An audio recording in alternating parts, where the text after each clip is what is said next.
Welcome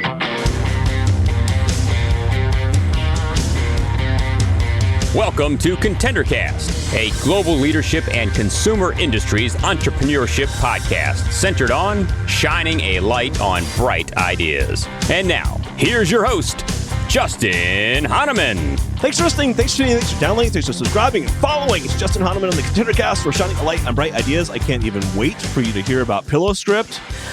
I mean, it is so cool. And on the podcast today is my new friend, DeAndrea Bright. DeAndrea is also here in Atlanta. How fun is that? It's so great to have you on the podcast. Thank you so much, Justin, for having me. I am so excited to be here with you. This is my first podcast, so this is so exciting. I'm so excited. I love it, and I promise it's going to be like a 10. I absolutely love it. So it's great, and I can't wait to have you share your story and talk about your product and whatnot. But before we jump into PillowScript, how about share a little bit about your background before launching the business? Okay. For the last 8 years, I've worked in project management in a marketing department for a tile and stone company. So I think the project management background truly helped me when it came to getting to the point of developing PillowScript. I'm sure. Yeah.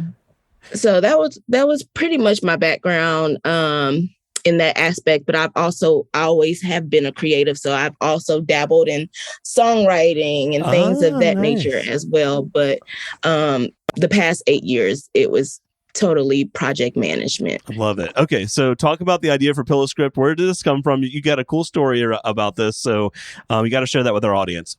Yeah, so as I mentioned before, my creative outlet, I used to be a songwriter.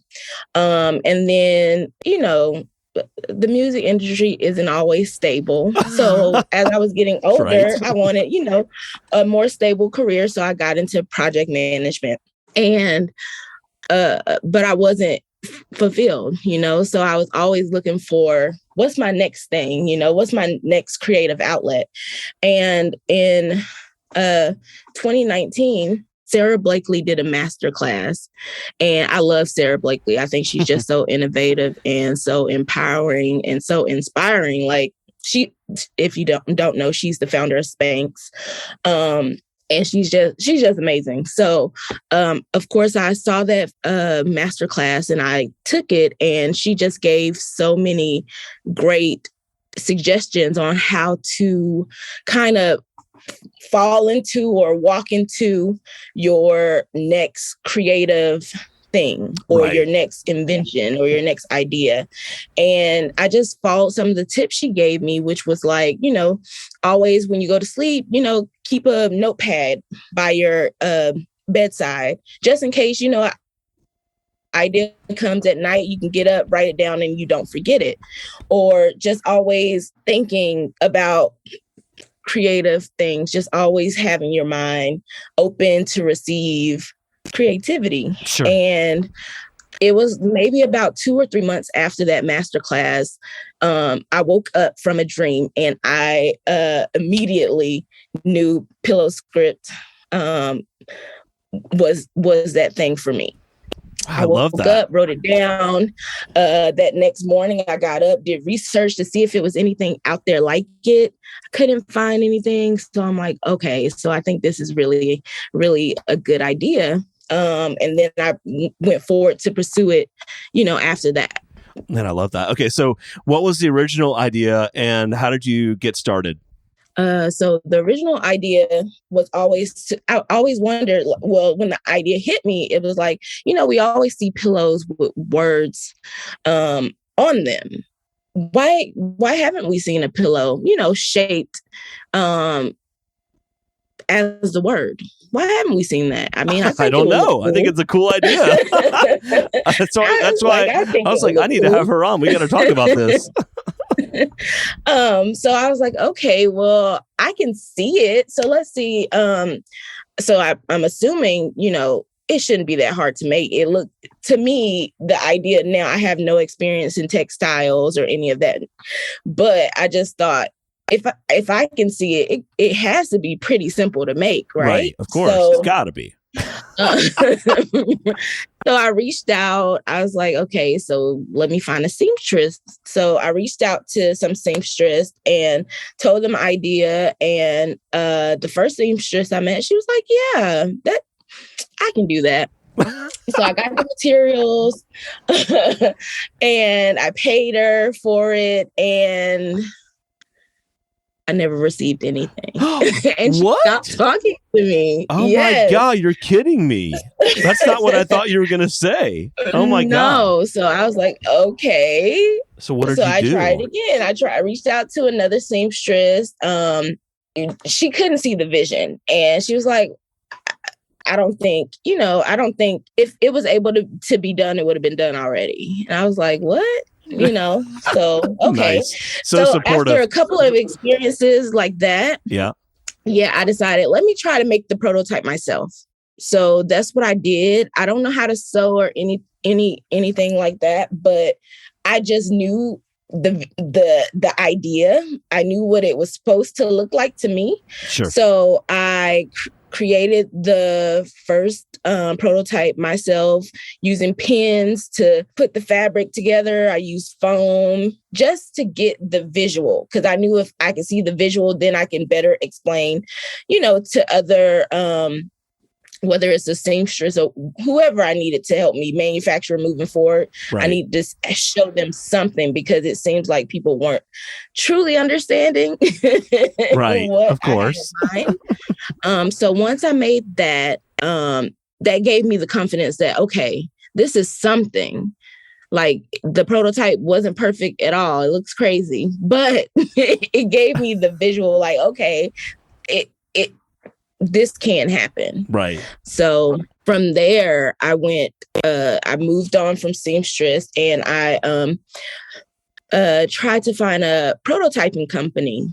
And I don't know if you've ever, the pricing is astronomical. Oh, really? That's not good. Through a prototyping company.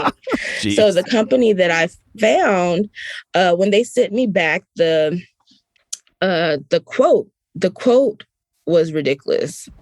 Just to create a prototype? And it didn't even include, yes. Wow. And actually, this was just a drawing. It didn't even include, when I read the fine print, it didn't even include the actual prototype. Wow. It was just a drawing, and it was over like $10,000 just for the drawing. Wow. So what did you do? Wait, what? Yeah.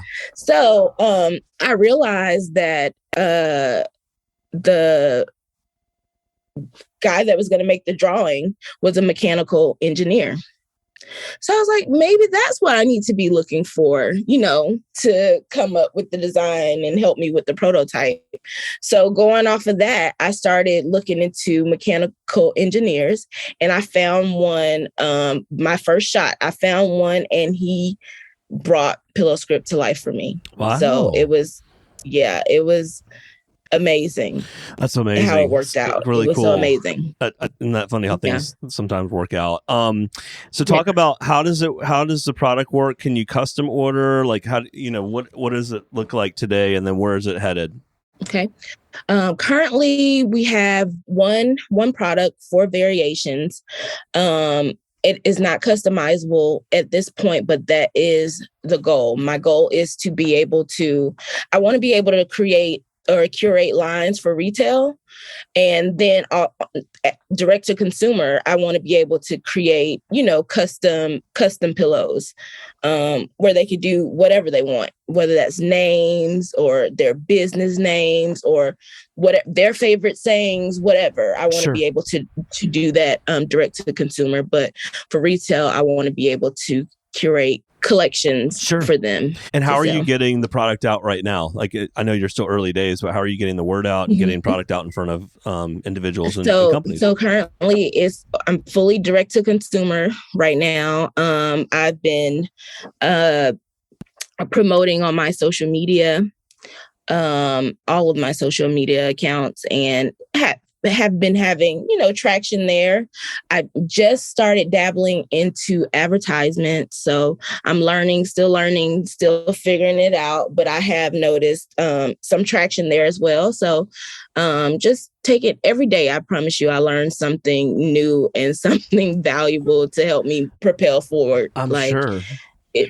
It's so much to learn, but it's so exciting. Every day is so exciting. So what will be some of the key things that need to happen to help you get to kind of that next level, having other lines, other words, you know what I mean? Like in your product, like what is it you need to see happen in the next 12 months or so to help you move forward? Well, I guess it's a couple things that are in the works already. That unfortunately I can't speak about just yet. No, that's good. I love that. But I do have a couple of things in the works that will help to expand brand awareness. So that will help. And also starting to work on a new line. I've been having, lots of customers are ready for. They want to know what's next. They want to know what's coming next. So I'm starting to work on the next collection and getting that ready, and also still working on, getting into retail locations. That's great. I love that. I know you're still early days. I always love to ask our guests, like, a couple of their biggest lessons learned thus far. What does that look like for you? We've got a lot of entrepreneurs that are listening, and what would be one or two things that you've learned that you'd share with others that might be thinking about launching their new brand or idea? I would say one of my biggest lessons I've learned is there's no right timing. You just have to start. And once you start, I guess, and once you put that out in the atmosphere, things start happening to help you along your journey. So don't wait for the perfect time or the perfect amount of money, or, start. I love that. And then go with it, right? And then see where it leads. Exactly. Things just happen to align once you start doing the work, actually. So I love that. I would definitely say that. So cool, DeAndrea. Early days for you, and excited to see how this progresses. And a year from now, who knows where you'll be and what the product assortment will be, and the other stories you could share with us. Share with our audience where they could find you, connect with you, buy the product, etc. Yes. My website is www.pillowscript.com.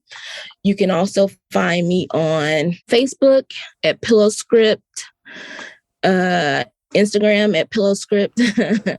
I'm on TikTok as well. I see a theme. At PillowScript, yeah. LinkedIn as well at PillowScript.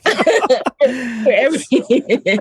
That's awesome. Also Pinterest. There we go. PillowScript as well. I think it's great. It's great. And DeAndrea, it's so great having you on. I'm excited that you took an idea and didn't just think about it or sleep on it. You wrote it down and then you acted on it and you brought it to life. And what a cool story. And so thanks so much for spending time with us today. Thank you so much, Justin. This has been so much fun. I'm so thankful that I had the opportunity to be able to explain how PillowScript started with you. This has been awesome. Thank you so very much. The Contender Cast is sponsored by Henderson Shapiro Peck and powered by Contender Brands. You can download additional Contender Cast episodes directly via Apple Podcasts, Google Podcasts, Amazon Music, Spotify, iHeartMedia, YouTube, and other preferred podcast platforms. If you would like to be a guest on the Contender Cast, connect with us at contendercast.com. This is Brian Benson reminding you that every winner started as a contender.